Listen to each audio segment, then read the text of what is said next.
Welcome to Brown in the City. This is Shantae. And this is Letitia. And today we're going to talk about what are your expectations when dating? What are your expectations? What would you say your expectations are when dating? I would say honesty, mutual respect, and communication. Definitely communication. So I would say that mine's is quality time. I would say that quality time is the best thing for me. Is my love language. So not spending an enormous amount of money on me doesn't do it. Is the quality time. It gives me time to get to know you, get to know who you are, get to know your background. So my expectations are high in that area. I would say that they're not high when it comes to other things, but the quality time is the most important. I agree with the quality time, which is very important. I believe also that money isn't everything. It just isn't. When it comes to dating, it's just the little things. You know, I would say walks in the park, you know, just to sit and talk and get to know each other.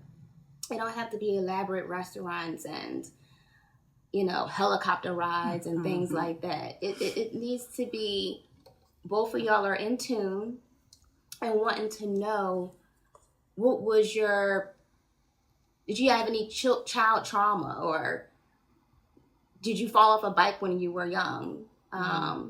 Little things like that to dive deep in, you know, to see how you were raised, how how your childhood was, you know, growing up into adulthood, just, you know, diving in deep, you know.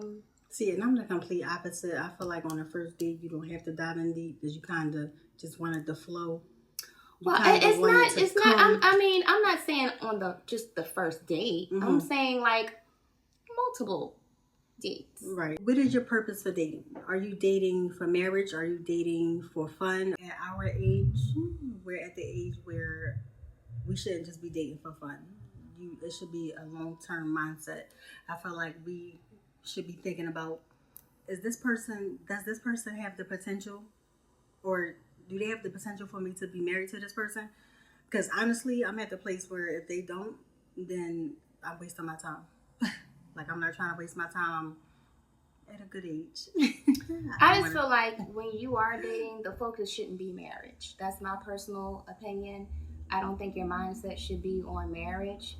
I think you should try to get to know this person to see, you know, y'all have a lot of things in common. Y'all want things for each other because it's about building. It's about building together. You know, I believe marriage comes and falls into place naturally, just like love. Love comes naturally. If you look for love, you're not going to find it. You're just not. So I just believe that, you know, letting things take its course naturally and don't have the mindset of, you know, I'm dating for marriage, because you're not going to find it. You're just not. Oh, well, yeah. So I would just say pretty much basically live in the moment, you know, get to know the individual, you know, see if y'all, you know, do y'all match as far as your mental, you know, emotional, you know. So yeah, the marriage part, I just believe that will come. It will come. Well, yeah, so, I'm definitely not dating for marriage, but they definitely have to be to have the potential. I don't want anybody that I can't see myself marrying at this point in time. That's just me. Yeah, I just can't. Not right now. When you're young, when you're in your 20s, right, and 30s, and that falls into dating, getting to know individuals. Right. You know, right. So even though you go out and date this one person, y'all may not be a fit. You know, and that's why you go to the move right along. We're right along to whoever else has the potential. Yeah. Okay, so another question on the topic of dating we want to know is, what is your limit on the amount of children that the person that you're dating have? What is your limit? Oh my gosh. Yeah. Listen, you never know. What is your limit? Listen, I'm all for blended family. I feel like if you put focus into how many children a person has, it's just a matter of if that person is a good dad. He is in tune with the children. He is a family man.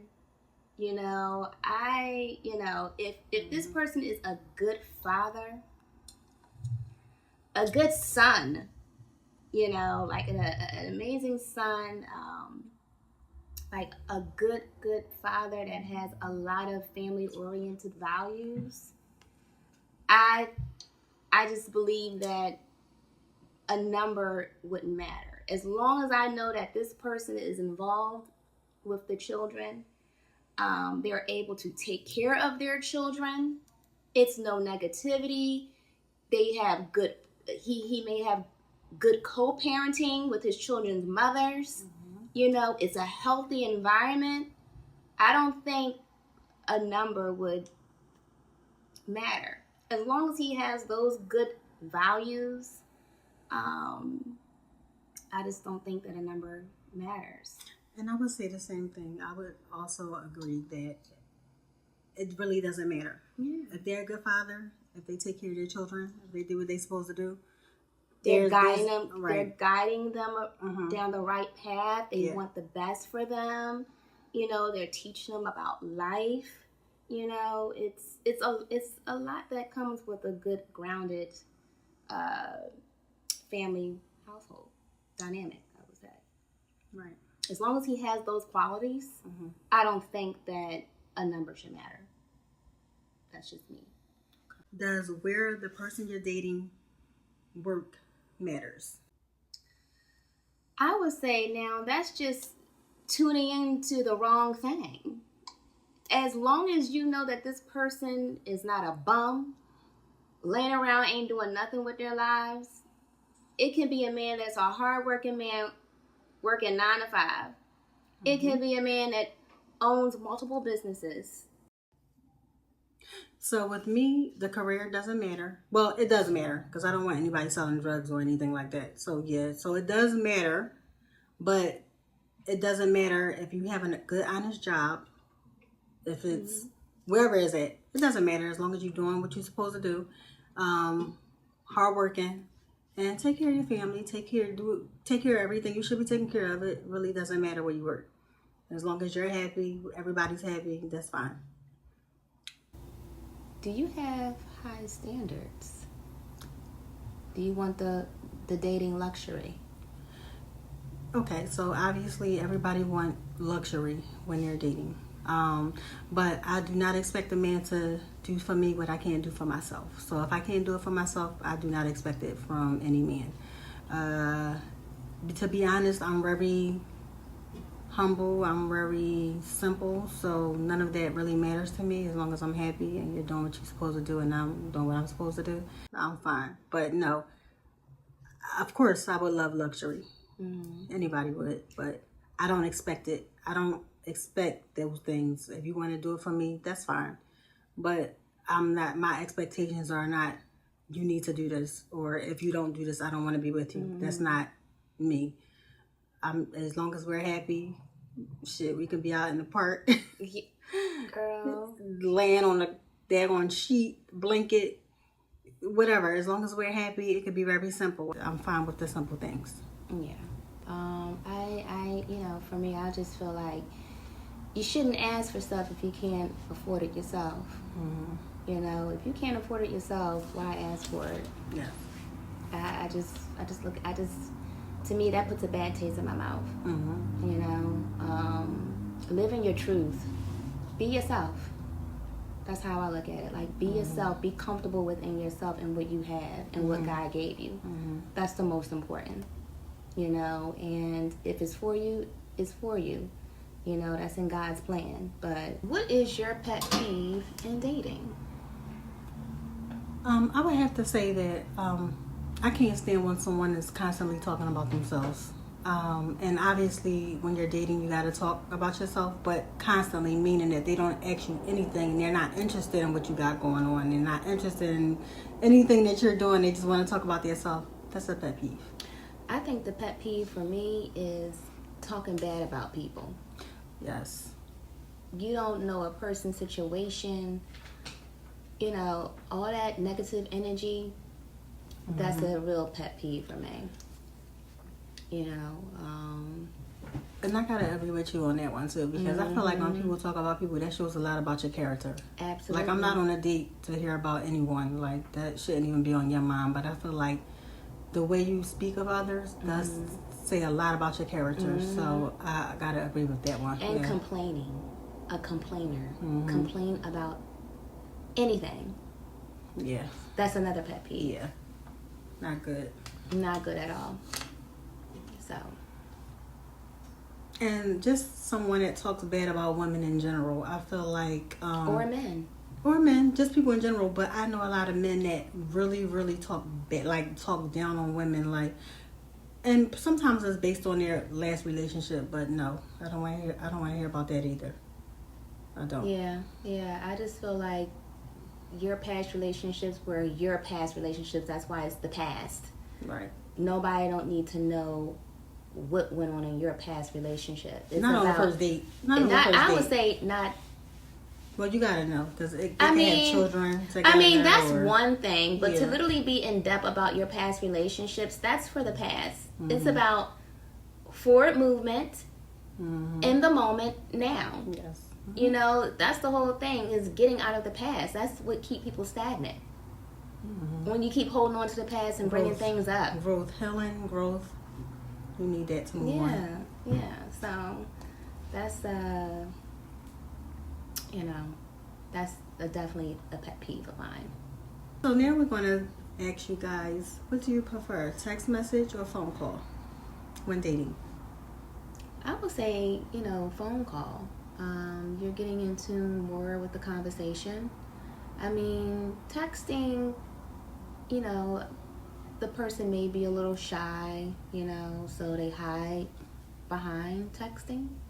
But, I would say phone call because you're getting more in tune, with the other person, so. So I'm always going to say text message initially. I'm more comfortable with a text message at first until I feel really comfortable with the person to the point where I want to talk on the phone with them.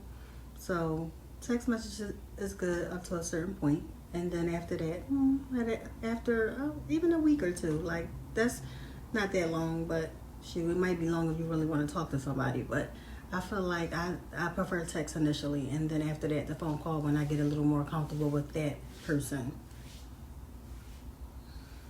But I understand how a text message can be taken out of context because a lot of times you don't hear the text. But when you're talking to someone on the phone, you get the meaning, you could hear it. You could hear how they feel and things like that when you're talking to them. Yeah, are they interested or, So overall, I would say talking on the phone is better. Mm-hmm. Are we dating for compatibility? Because I know a lot of people be stuck on these signs like, oh, I'm compatible to a Leo, or I'm compatible to an Aquarius. So are we dating for the signs? Because I know I'm compatible to 4 signs, right? And you can't tell me that I don't know them front and back. And, well, I know all signs front and back. That's just something that I do. But I just feel like, are you dating for compatibility? Do you feel like you're dating for compatibility? Absolutely not. For me, I can't get into that zodiac sign. I'm sorry. I just can't do it. I can tell a person a mile away. I'm very observant.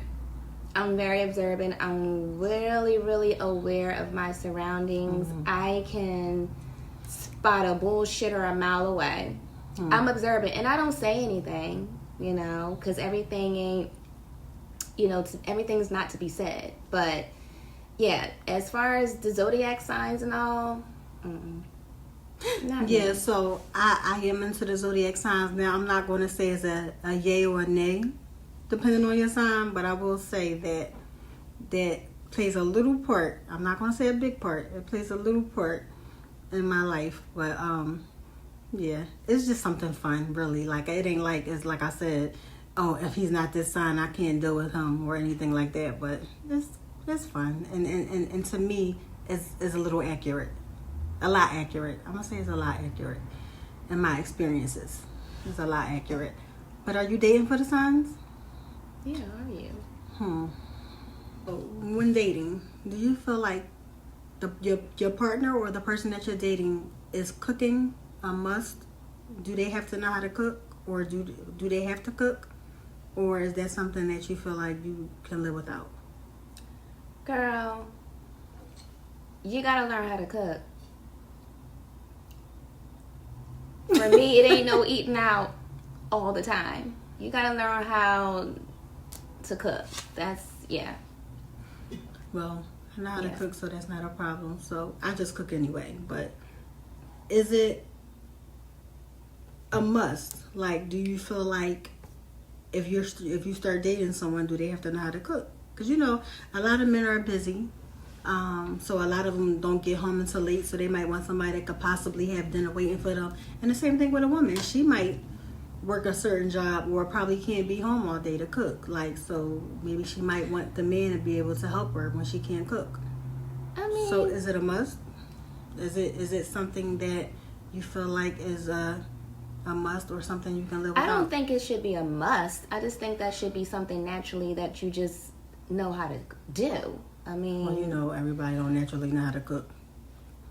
Listen, everybody don't.